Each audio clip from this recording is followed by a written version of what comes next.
Most events, the Go Red Luncheon this year will happen much differently. Joining us now, Jen Kita, and we're talking about a virtual event for the Go Red Luncheon. Jen, explain how this is going to work to me.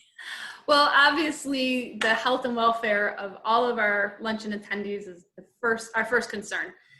So as we navigated through this whole time period and knowing that our luncheon was supposed to be in the beginning of May, we made a decision to keep everybody healthy and safe and move the luncheon to a virtual platform, which means everybody can be safe from their home or their office and be able to participate and still get all the really great information from the program.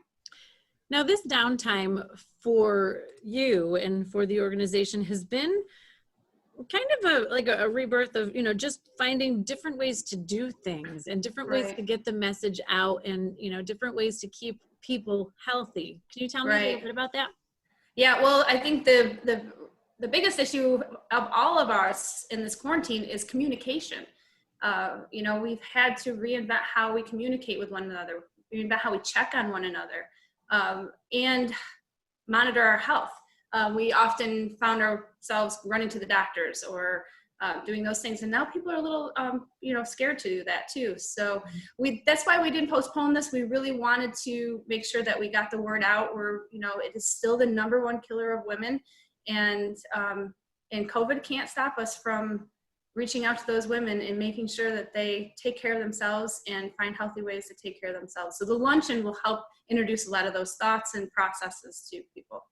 What can people expect if they partake in the luncheon in this virtual format? Yeah, well, there'll be some pre-recorded parts of it and there'll be some live parts of it.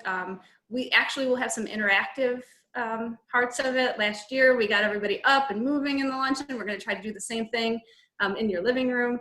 The nice thing is you can wear a red dress or you can wear your red pajamas, whatever you actually are more comfortable with. But there'll be a lot of information and fun ways to, refocus on women's health.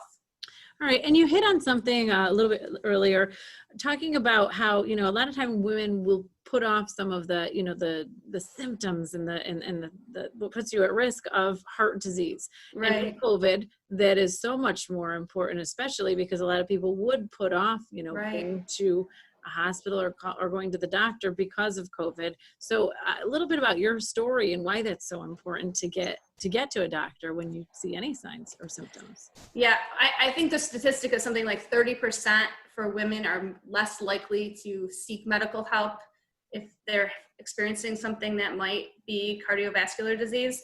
And that was before COVID. And now we don't want to introduce ourselves to medical facilities and things. So I think likely that number is even higher. But in my circumstance, I dealt with what was determined to be a heart condition, and I didn't know it for the first almost 30 years of my life. So it got kind of pushed around as anxiety or in my head, those kinds of things. But what I found was that I knew my body and I knew there was something wrong. And so I just kept pushing to see what it was and identify a doctor that would find it. And it turned out that there was a genetic problem with my heart. And right here in the Mohawk Valley, I had my first procedure done to help me mitigate that. And I've had 2 other procedures since then, right here. They were all done at St. Elizabeth's with Central New York Cardiology. And I am stronger, healthier, and I know my health better now than I ever have. So that's really the message we're trying to get out. And what better person to put it out there. Thank you so much for sharing that. And stories like yours are the stories that people can hear if they do log on to the Go Red Luncheon virtually and do it from the comfort of your home and stay safe. So it'll, your story and stories of other people who have dealt with heart disease or, who put it off. So thank you so much for sharing that. So again, let's just really quick go over how people can log on and be a part of this. Well, you can go to goredwomen.heart.org to register. You can register through Facebook. It's June 10th, 1 to 2 p.m. And we're encouraging as many people to participate as possible.